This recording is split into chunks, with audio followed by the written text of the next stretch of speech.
and senior consultant gynecologist at Yashoda Hospital, Somajiguda. She has got vast experience, clinical experience with the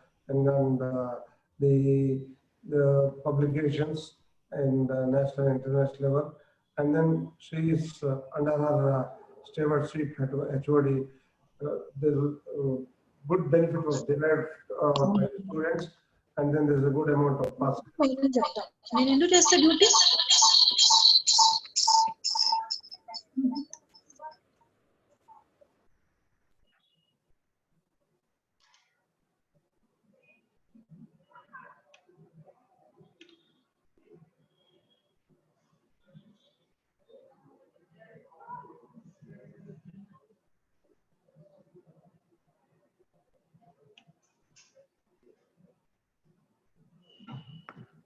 Balraj sir, you're muted, sir.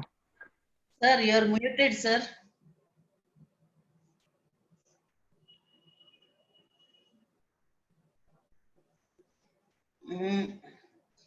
Sir is muted, I think.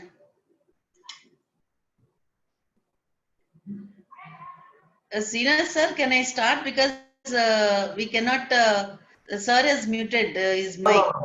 No, I think it's, dear friends, I apologize for it is muted without my notice. I'm sorry. Hope you are able to listen to me, madam. Yes, sir. Now I have the pleasure of introducing Dr. Sujata. She is the senior most consultant and then head of the department of gynecology in Yashoda Hospital, Somajiguda. And she is known a good teacher, and then under her stewardship, there is a good amount of pass percentage in our institutes. And then she is very keen on talking on this fibroid management conservative. So I request her to go ahead with the topic. I request Dr. Sujata, please go ahead with your topic. Thank you, sir.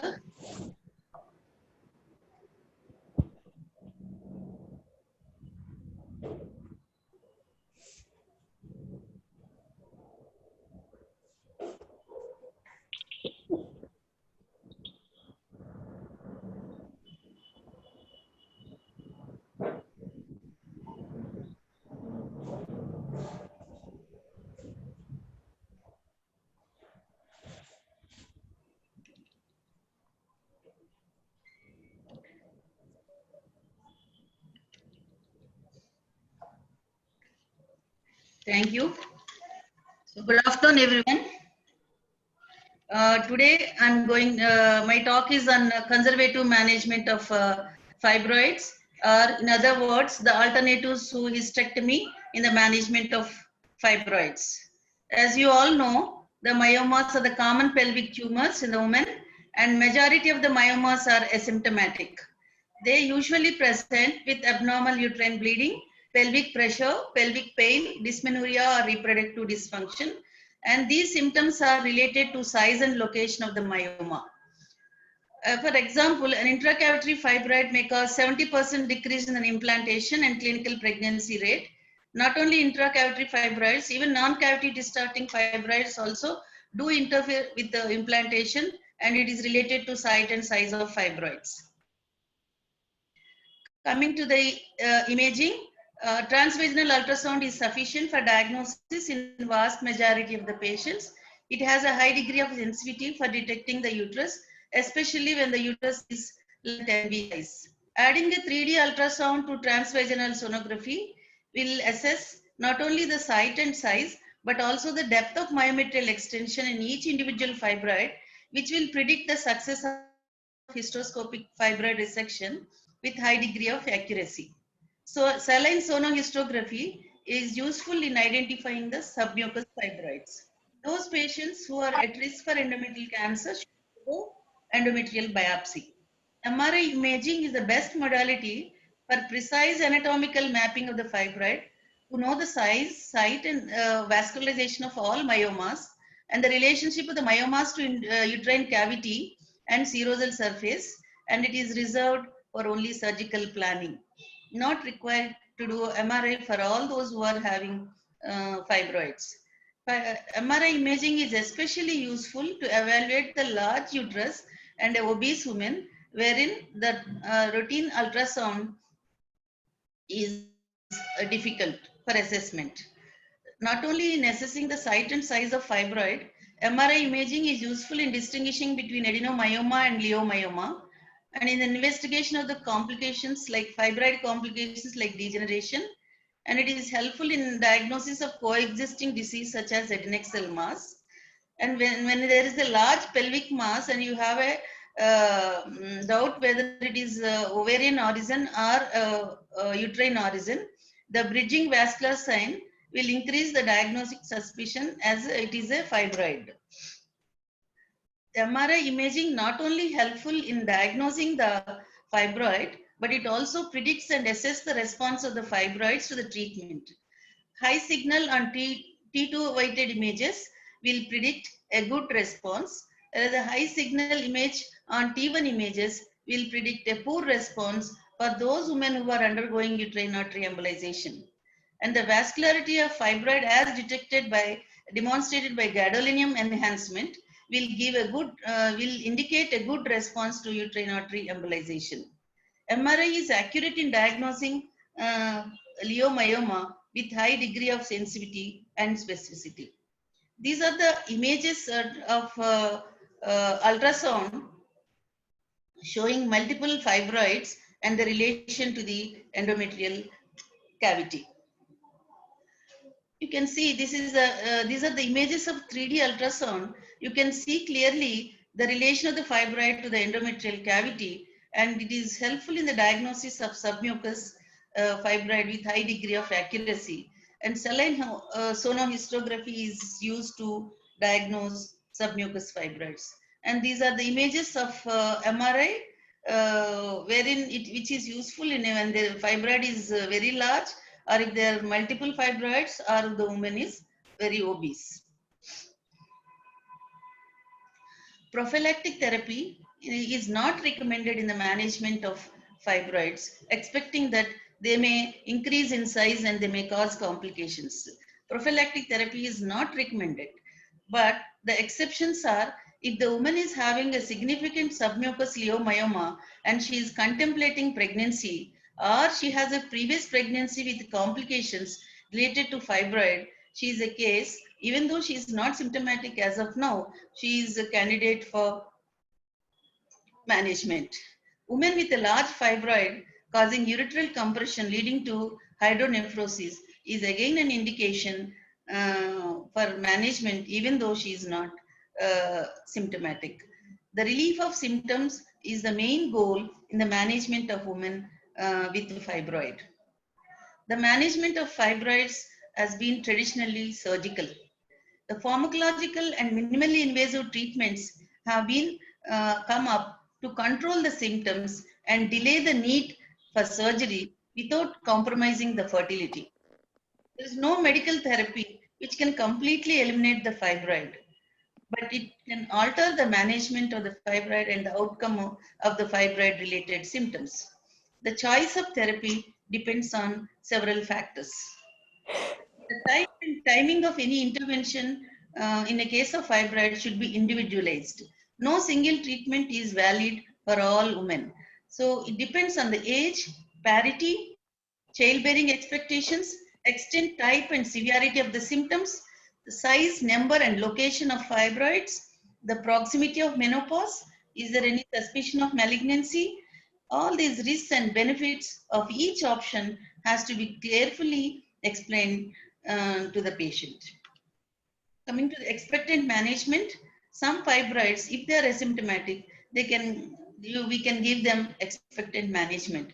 Is a reasonable option if it is asymptomatic, and if she is attempting pregnancy, and if the myomas are stable in size by serial imaging over a period of 1 year, or if she is peri or postmenopausal, and especially if the uterus is less than 12 week size. Those who are on expectant management has to undergo periodic evaluation to see if there is any increase in the size or if there are any complications which are happening in the fibroids. The management of fibroids can be fibroid directed therapies, which can be medical or non-medical. The fibroid directed therapies, they act by reducing the volume of the fibroid, and thereby they reduce the symptoms associated with the fibroids. Whereas the symptom relieving therapy, they don't have any effect on the volume of the fibroid. They are useful only in the management of the bleeding which is associated with the fibroids. The conservative management of the fibroids, the management is done. The indications are, the treatment for indications are symptomatic fibroids in perimenopausal women who are not suitable surgery to medical reasons, or if they are having pressure symptoms related to fibroids, like bleeding, pressure, pain, or if they want fertility improvement. Preoperative shrinking of fibroids to influence the type of surgery wherein we can convert a laparotomy into a less invasive laparoscopy, and to decrease the size and vascularity of the fibroid. Thereby we can minimize the blood loss during surgery.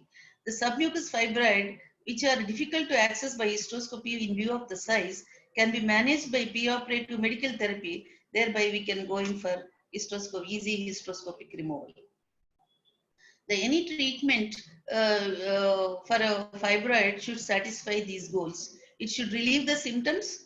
It should, the symptom relief has to be sustained, and there should not be any recurrence of the fibroid, and it should have minimum side effects and should be convenient to the patients. And it has to target only the fibroids without any systemic unintended effects. There is no magic bullet like that, but many of the management methods will satisfy many of these goals. The various drugs that are used in the medical management of fibroids are GnRH analogs, selective progesterone receptor modulators, estrogen receptor modulators, aromatase inhibitors, estrogen progesterone contraceptives, androgenic compounds, somatostatin analogs, cabergoline, and levonorgestrel IUD. Among all these medical methods, the GnRH analogs are extensively studied. And among the GnRH analogs, it is GnRH agonist, which is commonly used for preoperative reduction of the size of the fibroid. And they act by downregulation and desensitization of the GnRH receptors, and continuous administration can cause inhibition of HPO axis. And they are given as Depot, leuprolide, or triptolurine, or goserelin in the subcutaneously for 3 to 6 months. They are also given parenterally or by nasal spray.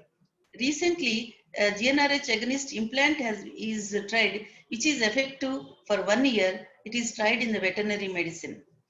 The GnRH agonist treatment has to be given along with add-back estrogen and progesterone in combined, or estrogen progesterone alone, including tibolone and raloxifene, to reduce the hypoestrogenic side effects associated with GnRH agonists. Whereas GnRH antagonists, they affect by competing with the endogenous GnRH for pituitary binding sites. They cause the initial flare-up effect of GnRH agonist administration is not seen in GnRH antagonists, and they cause more rapid suppression of the symptoms of fibroid. And ovulation suppression is with elagolix along with add-back is not proven, so it should not be used as a contraceptives. GnRH antagonists are used as depot injections or daily injections. Recently, the orally active GnRH agonist has come, elagolix, which is available as a fixed dose capsule, which contains GnRH antagonist along with norethindrone and estriol. The fixed dose capsule, the one capsule taken in the morning, which contains GnRH antagonist along with elagolix, along with estrogen progesterone combination, and one more tablet in the evening, which is which contains only the elagolix. The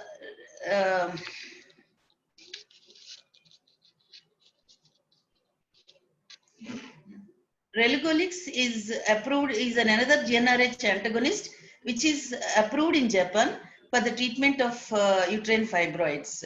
The add-back therapy is not required for these methods, for these drugs. The GnRH analogues are effective in reducing the size of fibroid and size of the uterus. They are helpful in reducing the heavy menstrual bleeding associated with fibroids, and they induce amenorrhea and thereby increase the hemoglobin level. They facilitate hysteroscopic removal in a submucous fibroid and reduces all the prerequisites that are required for any management method. Most of the prerequisites are satisfied with the GnRH analogs. And 2/3 of women remain asymptomatic for after the therapy. But GnRH analogs are recommended as a temporary treatment for premenopausal women with the heavy menstrual bleeding. But the disadvantages of GnRH analogs are the regrowth of fibroids to pre-treatment size within months after cessation of treatment, and large and multiple fibroids, they respond poorly to medical treatment. And preoperative GnRH agonists may make the surgical planes indistinct and thereby enucleation difficult in cases of myomectomy. And they cause hypoestrogenism, which requires an add-back therapy, and add-back therapy with estrogen may cause effect on the endometrium. The recurrence of fibroids following myomectomy are more likely because of the preoperative GnRH. Some small fibroids disappear, and once the effect of GnRH agonist is over, they may pop up and they considered as a recurrence of fibroids. There is no evidence that use of add-back therapy will compromise the efficacy of GnRH analogs. The other drug that is extensively studied in recent days is the selective progesterone receptor modulators. Progesterone plays an important role in promoting the fibroid growth. Modulating the progesterone pathway is used in fibroid management. These are new class of drugs, and they display agonist, antagonist, and mixed activity on the target cells. The progesterone exerts a dual action in the myoma. It stimulates the growth through EGF and BCL2 and inhibits growth through downregulation of insulin-like growth factors.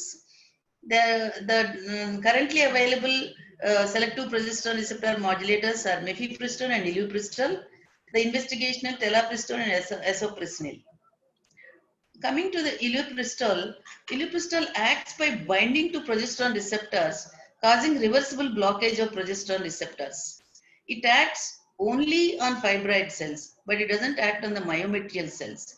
It has an anti-proliferative action on the fibroids, decreasing the size and volume, and it has an anti-proliferative action on the endometrium and thereby induces amenorrhea. The action on the HPO axis causing decrease of LH and FSH, and thereby ovulation also is suppressed.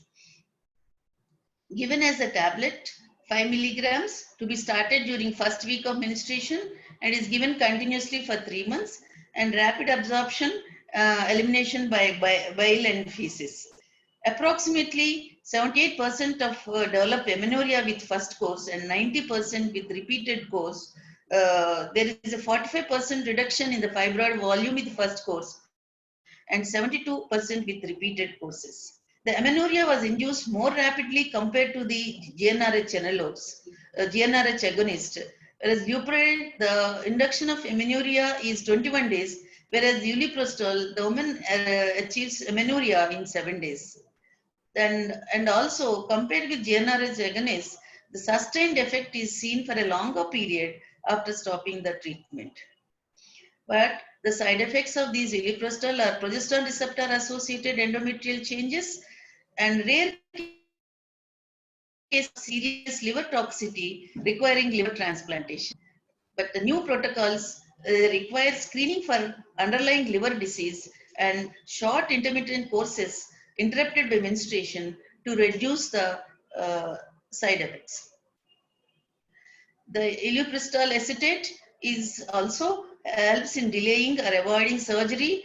But the advantage of ulipristal compared to GnRH agonist is it doesn't disturb the surgical planes if given preoperatively, and thereby preoperative treatment will help in allowing a reducing the volume and thereby allowing a less invasive surgery. And by causing amenorrhea, it corrects anemia and thereby make the patient more fit for surgery.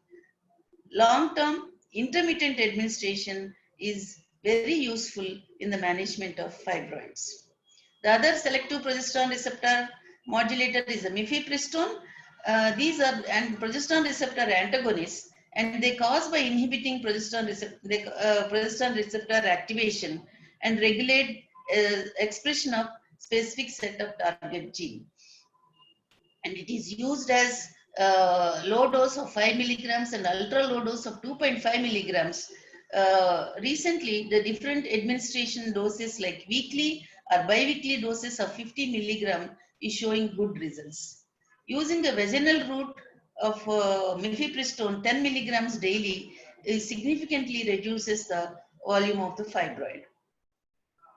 Mifepristone is effective in reducing the fibroid volume, correcting heavy menstrual bleeding, pelvic pain, and pelvic pressure, and all the symptoms which are due to myomas. But the side effect of mifepristone is it has endometrial. The risk of endometrial hyperplasia is 16 to 55 fold, especially with higher doses, and abnormal changes in endometrial histology. The combination of RU486 along with LNG-IUCD would obviate the development of endometrial hyperplasia and promoting the reduction of blood flow. The other class of drugs are selective tissue estrogen receptor modulators. The drugs that are tried are tibolone, raloxifene. The tibolone, it is used usually along with GnRH agonist to avoid hypoestrogenic side effects. The raloxifene, because of its anti-estrogenic activity on the endometrial and breast tissue and good activity on the bone and lipids, it doesn't cause any hypoestrogenic side effects, and it is effective in reducing the fibroid volume, but it is used only in the postmenopausal women. Especially it is given as an add-back therapy to GnRH analogs to reduce the side effects. Add-back therapy with GnRH analogs will avoid hypoestrogenic side effects of GnRH agonists, at the same time improve the efficacy of GnRH analogs. Tamoxifen is not ideal because there is a risk of endometrial cancer, but it is useful in those patients with breast cancer. The other class of drugs are aromatase inhibitors. These aromatase inhibitors, the currently available ones are letrozole and anastrozole.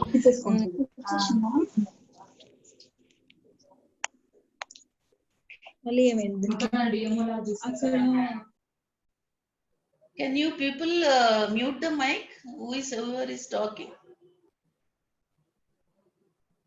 Leiomyoma cells express aromatase, and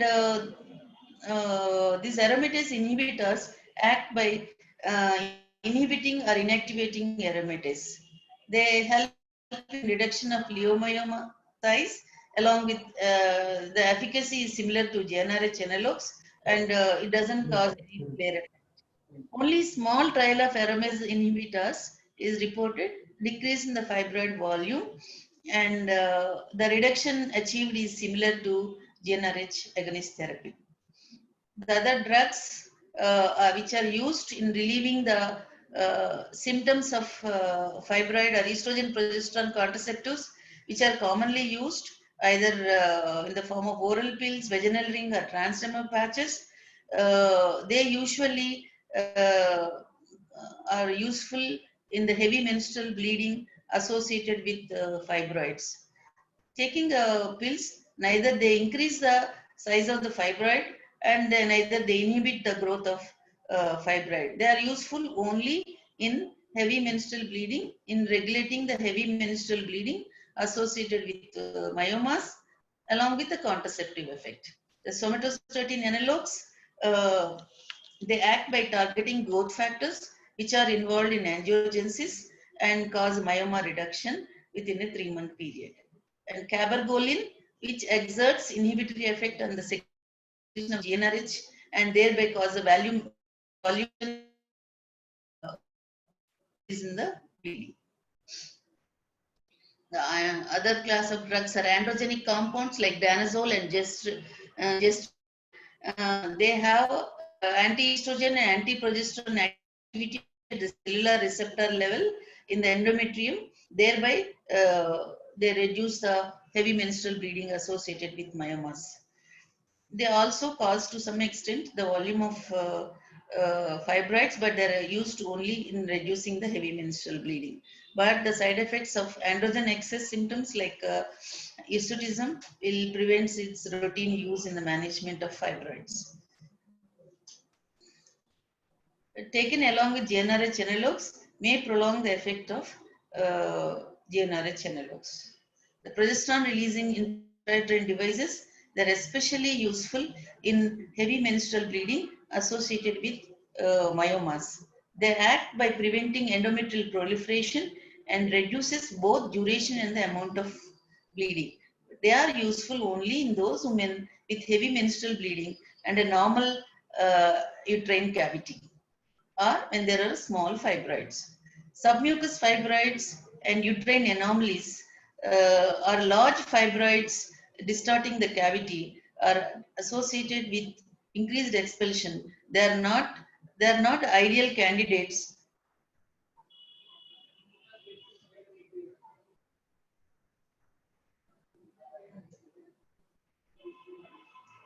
They are not ideal candidates for use of LNG IUD. Highly effective long-term contraception. Somebody is writing on the screen.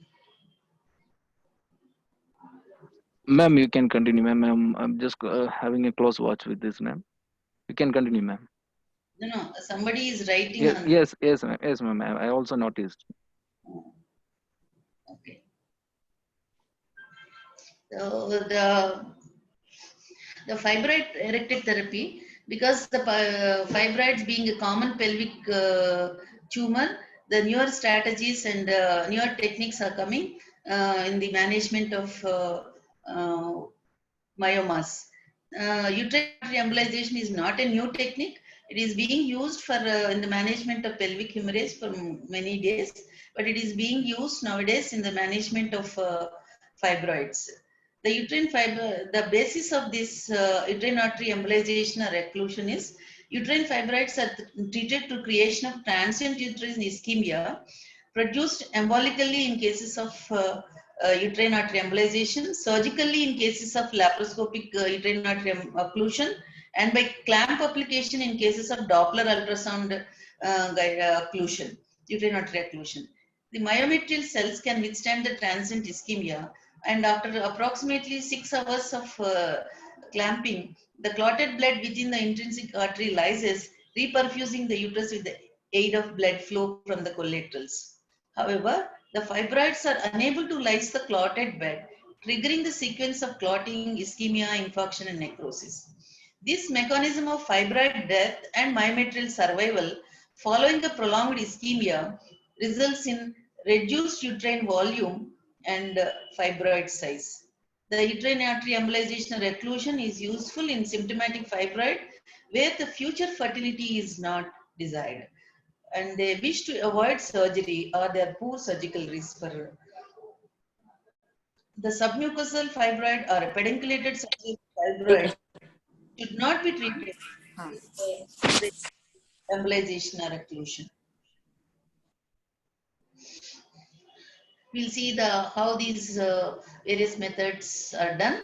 The uterine artery embolization, the small particles of polyvinyl alcohol is used to occlude the blood supply to fibroids, and MRI has to be done to map the uterus prior to the procedure. I already told you the MRI before doing uterine artery embolization, the MRI imaging will help us to know how good the fibroid is going to respond with the treatment.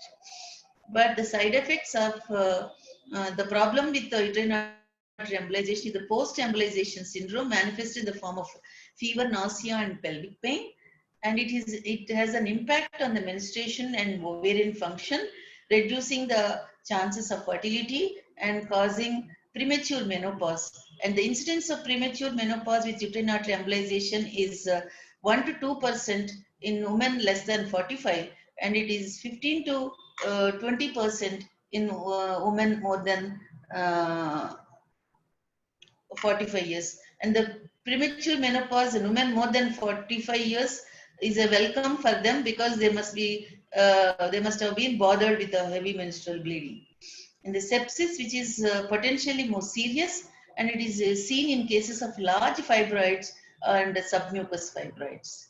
The other complication is a non-target embolization and treatment failure. Treatment failure is seen, it may be technical, or it is seen in a large fibroids, multiple fibroids, or if there is a pre-treatment with GnRH or prior surgery. Why? Because when pre-treatment with the GnRH, I already told you, it reduces the vascularity of the tumor, and surgery will also disturb the vascularity. So whenever there is a disturbance in the vascularity, the embolization is not going to be that effective. Laparoscopic uterine artery occlusion. The occlusion uses a laparoscopic lateral retroperitoneal approach. The artery occlusion is performed using ultrasonically activated sheets, clips, or electrosurgery, and it is performed under anesthesia. All these methods are going to affect fertility, and the technique is challenging. And Doppler guided uterine artery occlusion. In this, uterines are located with audible Doppler signal, and paracervical vascular clamp with ultrasound enabled clamp, Doppler ultrasound enabled transvaginal clamp is placed, and bilateral occlusion was achieved by folding the vaginal tissue around the uterine arteries to interrupt the blood flow. This is very effective, and it is very useful because there is no radiation exposure, there is no risk of non-target embolization, and absence of significant post-procedure pain. But it requires an expertise and requires a particular device availability. This is a picture showing the polyvinyl particles entering the fibroid. And this is a Doppler guided uterine artery occlusion showing the transvaginal vascular clamp with integrated Doppler ultrasound crystals. And I already told you the uterine fibroid embolization or occlusion is used in symptomatic and those who doesn't wish to conceive. But the contraindication for these procedures are whenever there is a suspicion of sarcomatous changes, we should not use these conservative measures. Or if the woman is planning for pregnancy, or we should not use. Or if there is an allergy to contrast in case of uterine artery embolization, or history of coagulopathy or renal insufficiency, because especially in case of uterine artery embolization, these methods are not useful. Coming to the effectiveness of uterine fibroid embolization or occlusion, there is a 33% reduction in the volume in the dominant fibroid and relief in the pressure symptoms in 3 weeks. Improvement of bleeding 70 to 90% of cases. Whenever the fibroid has a high vascularity, and if it is a solitary fibroid, there is a greater chance of long-term success. And the advantages are it has a short hospital stay and it doesn't require, and if pregnancy does occur, there is an increased risk of miscarriage. The limitations of uterine artery embolization are, I cannot use if uterus is very large, or if the fibroid is very large, or if there are multiple fibroids, or if there is an associated concomitant disease such as adenomyosis or endometriosis. Not able to treat fibroids which are supplied by cervical or ovarian arteries, not indicated for uterus which is greater than 20 week size. The other newer modality that is that has come in the management of fibroids or MR guided focused ultrasound. It is a non-invasive thermal ablative technique. Offers excellent MRI offers excellent three-dimensional anatomical resolution of the fibroid and real-time thermal monitoring with the accuracy of 2 degrees centigrade, and the temperature that is used is 65 to 85 degrees centigrade. And the targeting is done using high intensity focused ultrasound energy transcutaneously, applied transcutaneously to induce coagulative necrosis of fibroids following multiple ultrasound sonications. It is called X-ablate or MAGFUS. The indications are when there are three or few fibroids, when the size is less than 10 centimeters, and if the fibroid appearance of the fibroid, characterization of fibroid is homogeneous, dark images, well vascularized, without any evidence of calcification, don't have any scarred abdomen, this MR guided focused ultrasound is used as a treatment modality. It is symptomatic fibroids in the pre or perimenopausal women when the symptoms are especially the bulk, pain or bleeding, and if the uterus size is less than 24 weeks. MR guided focused ultrasound is used. Means it is not useful for a very big fibroid and multiple fibroids. The symptomatic improvement is seen in the first 3 months after the procedure. It is 85 to 95% symptom relief in 12 months, and the improvement is maintained for 2 to 3 years. And the reduction in myoma volume of at least 37 to 40%. But it cannot be used when there is a desire for fertility and subserous or pedunculated fibroids, or presence of any metal implant, or myoma close to the bladder, bowel, sacral nerves, or if there is an associated adenomyosis, or if the patient is very obese, or if the patient has a scarred abdomen. These are the contraindications wherein we cannot use this method as a treatment modality. And adverse side effects are pain, potential bowel, bladder and nerve injury, skin burns in some instances, and patient has to lie still and prone till treatment for the treatment period, which may take an hour or two, depending upon the number of fibroids we are targeting. And if the pregnancy do occur following, it doesn't prevent pregnancy to happen, but if a pregnancy happens, there is increased risk of spontaneous loss, and there is a 21% recurrence of symptoms at 12 months. These are images showing the pre-treatment, MR images of guided ultrasound pre-treatment and post-treatment images of a fibroid. You can see the lysis of the fibroid tissue. The other modality is the radiofrequency ablation.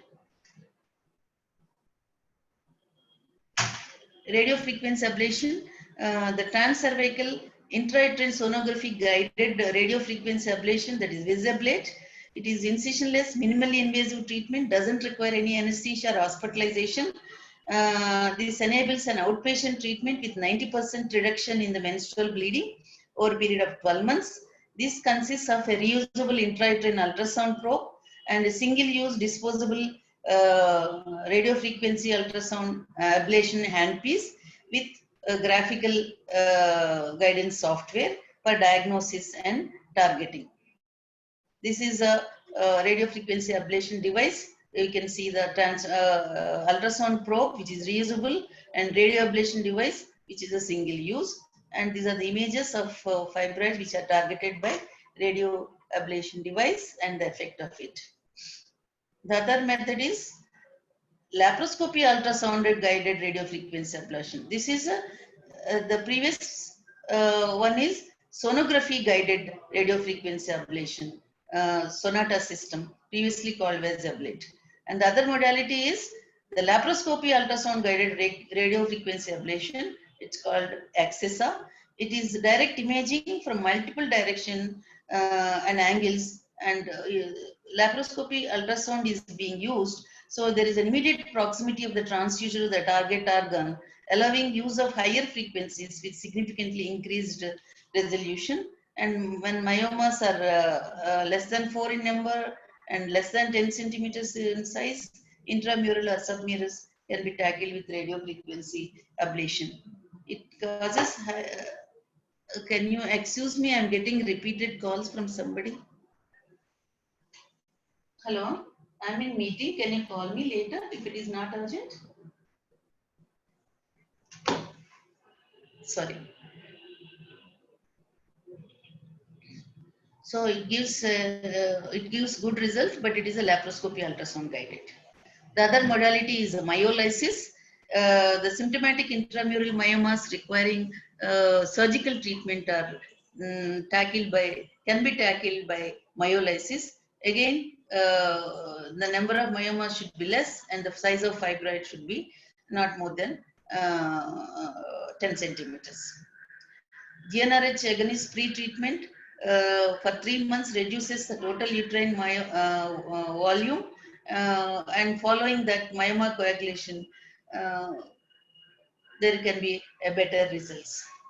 The integrity and the tensile strength of uterine wall following myolysis has not been determined following myolysis, and it is recommended that pregnancy should not be undertaken by the woman, and concomitant pelvic surgery such as adenolysis, excision of endometriosis, and adnexal pathology can be tackled at the same time.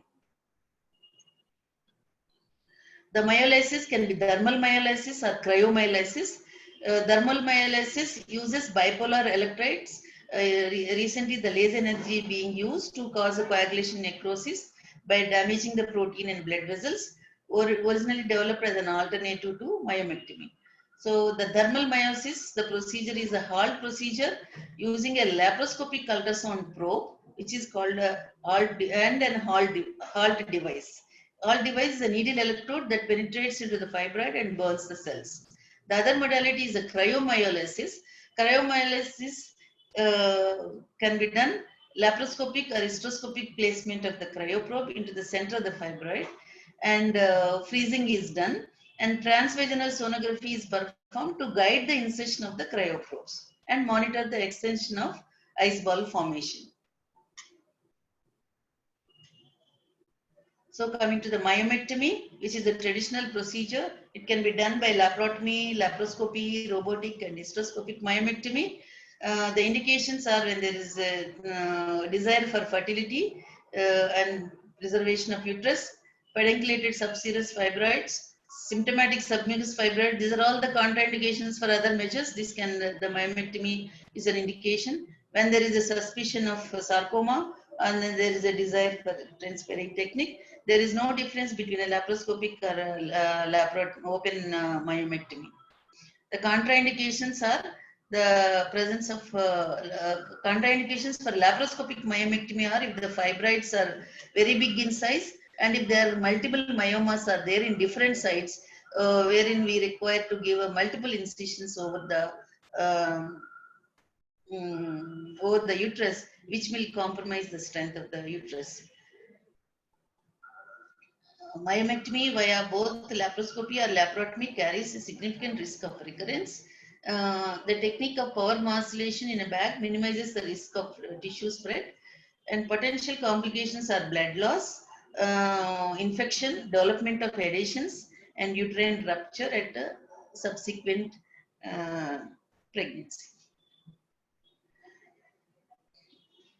This is the International Federation of Gynecology Obstetric Classification, which is useful for identifying which type of myomectomy is useful for which patient, depending upon the upon the type of fibroids. The fibroids range from 0 to 8. Coming to the hysteroscopic myomectomy, whenever you are planning for hysteroscopic myomectomy, you should know the distance between the deepest intramural part of the submucous fibroid and the uterine serosa prior to myomectomy, so that we can avoid complication like perforation of the myometry in the uterus. The submucosal fibroids amenable to hysteroscopic resection are this international classification type 012, FIGO classification 012. The complete removal of type 1 and type 0 can be easily removed by hysteroscopy, whereas the removal of type 1 and type 2 submucous fibroid sometimes becomes a challenge. The development of newer technique like cold loop myomectomy and preparation of the fibroids before the treatment will help in removal of easy removal of type 1 and type 2. The OPM, that is a office preparation of partial intramural myomas, wherein in the first, it is done in 2 sittings. In the first sitting, hysteroscopically, they will incise the capsule. So the fibroid is surrounded by a capsule. So the fibroid moves within the myometrium in the capsule. So during the myometrial contraction, when the fibroid capsule is incised and during myometrial contraction, fibroid of type 1 and type 2 will be extruded, and it may become type 2 may become type 1 and type 1 may become type 0. So in the second sitting, it is we can do a hysteroscopic myomectomy easily. That is the policy of office preparation of myomas, which is done, the treatment is done in 2 sittings. Hysteroscopic myomectomy is successful in 85 to 95% of procedures and safe for future pregnancy without any risk of rupture. This is a picture showing the depth of myoma penetration into the myometry. Besides the classification, there is another classification which the step W or Lassmark classification, which was proposed for submucous myoma, and it takes into account the size, topography, extension, and penetration of the myoma. Based on this, each point is given a number, given a score, and the score is 0 to 4. It means if the candidate falls into the score of 0 to 4, it is a low complex hysteroscopic myomectomy and it can be done easily. Whereas the score is 5 to 6, it is a little complex procedure which requires a preoperative GnRH use and consider 2-step myomectomy. If the score is 7 to 9, it is classified into group 3 and it is a complex procedure. It is better to consider alternatives other than hysteroscopic myomectomy. Coming to treatment with emphasis on special situations which the fibroid presents, treatment with special emphasis on infertility. The type 2 or type 2 to 5 myomas, young infertile women of reproductive age wishing to conceive, and if myomas are multiple and different types, it is better to give medical therapy like GnRH agonists, or the better is selective progesterone receptor modulators in 2 courses of 2 months, and then reevaluate after 2 months. After evaluation, if the fibroids the uterine cavity is no longer distorted, she can attempt conceive naturally. If the myoma regression is significant, but the uterine cavity remains distorted, the myoma remains large, then surgery is indicated. If in 20% of cases, following a pre-op medical treatment, they won't respond at all and go directly for surgery. In those women who are keen to conceive, but there is no immediate desire to conceive, means you have to preserve the reproductive capability. So regression of myoma size and control of bleeding can be done by preoperative therapy. After therapy, there can be complete avoidance of surgery and residence of hemoglobin. If subjects treated with 5 milligrams in short intermittent courses, and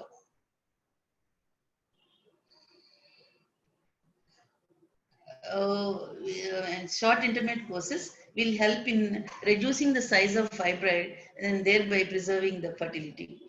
Repeat therapy may be proposed when the symptoms recur, as no endometrial hyperplasia was subjected with 5 milligrams of iloprostrol. Fibroids who present with heavy menstrual bleeding, the first treatment is if there is a submucous fibroid, do hysteroscopic fibroid resection.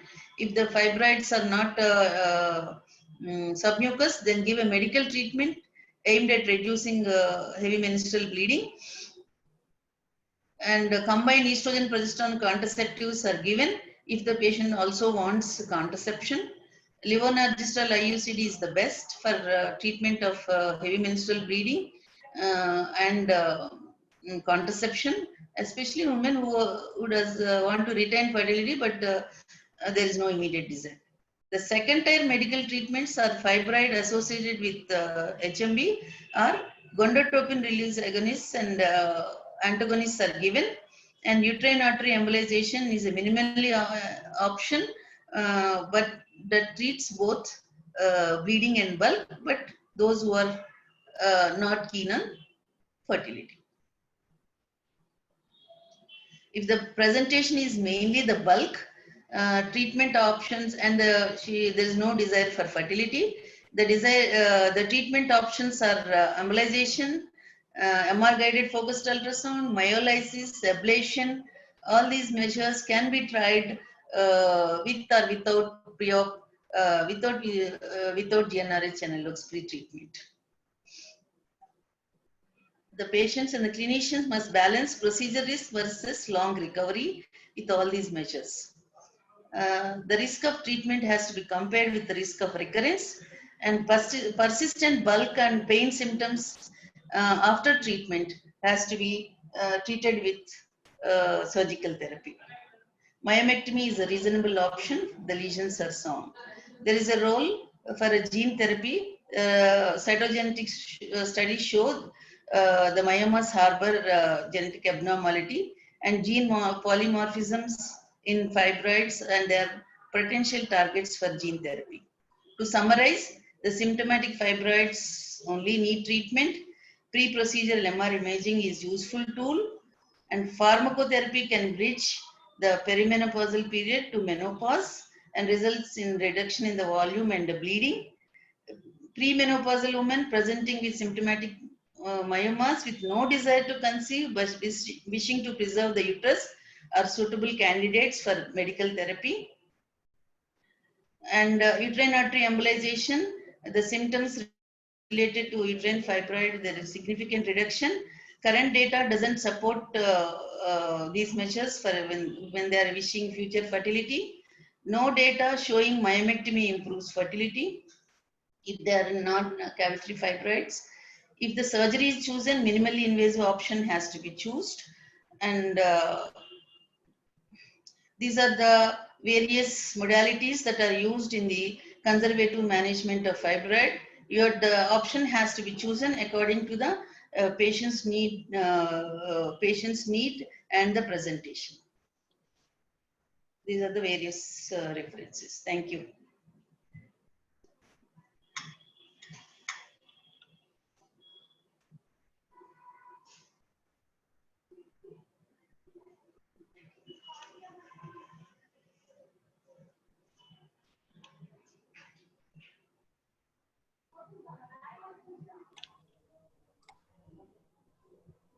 Madam, I think I should thank you for your elaborative and informative talk on this fibroid management.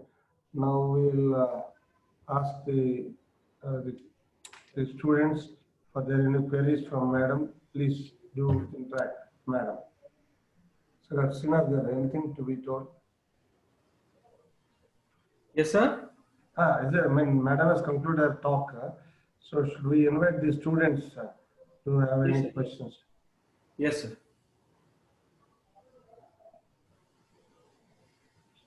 So students are once again requested, if they have got any queries, please do ask madam. She is there to answer. If there are none, then we will conclude the session with the remarks of Dr. Srinath.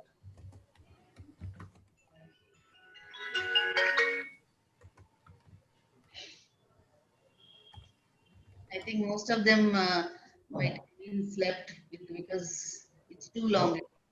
Most of them might have thoroughly understood. It was a nice this one. This was a required for the students. Because the problem is this is a common problem, and so they require to know all the modalities.